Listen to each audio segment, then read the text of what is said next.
Here we have is an Icon Systems 24 volt AC solenoid.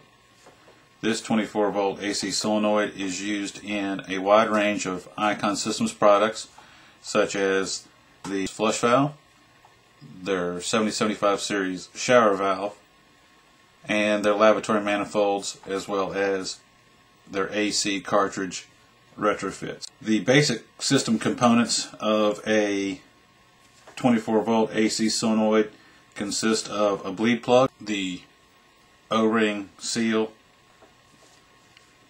the lever. Inside there is a plunger tube assembly, there is a plunger and a spring. What we're going to do today is we're going to disassemble this component, show you the internal components, show you how the product comes apart, how it's serviced, and how it goes back together. Basically what you will need is a screwdriver or an Allen key with a Allen head tip and a pair of pliers to remove the back lock nut. First thing we're going to do is we're going to break apart the assembly. Remove the assembly. You insert the Allen head,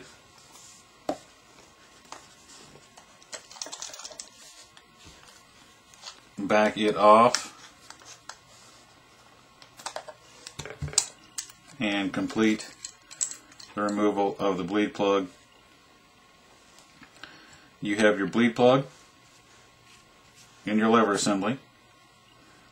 You have your plunger and the spring.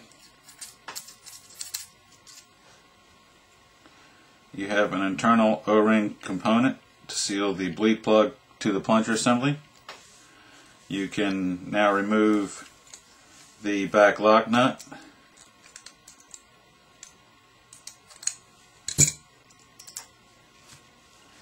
And you can remove the plunger tube assembly.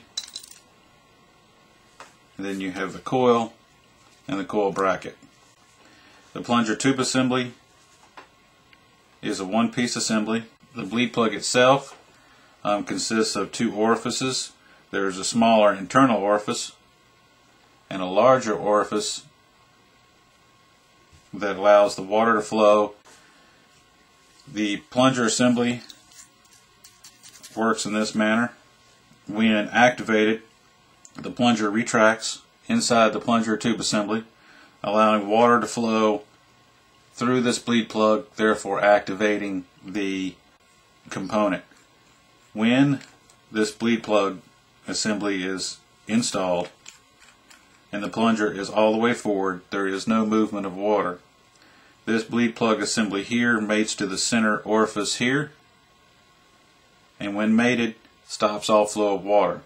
The most common problems that you'll have with a bleed plug assembly is a piece of debris, trash, or flake that has gotten trapped in between the plunger assembly face and the orifice here in the bleed plug, causing the unit to flow water, whether it's be a small amount such as a dribbling or a larger piece of debris which allows a complete flush. Basically all that's needed is this bleed plug needs to be removed. This is cleaned, the face of this plunger is cleaned, then it is reassembled, and your service is complete. What we're going to do now is we're going to reassemble the unit. First thing you'll need to do is to install the lever. Make sure your O-ring is inside your plunger assembly and install this assembly. Insert your bracket onto your coil. Insert your tube assembly into your bracket and through your coil. Install your lock nut. Make sure that your coil assembly is free range movement inside this bracket. Does not need to be crushed. This is not a tensioner. It is not a power control or any adjustment of any means. And your plunger assembly is back together. When attached to an Icon Systems controller, your unit can be tested for operation by activating it You should hear a slight hum or a buzz during its activation period, and when the activation period expires, the plunger should revert back to its normal state. That completes the service, install, and maintenance.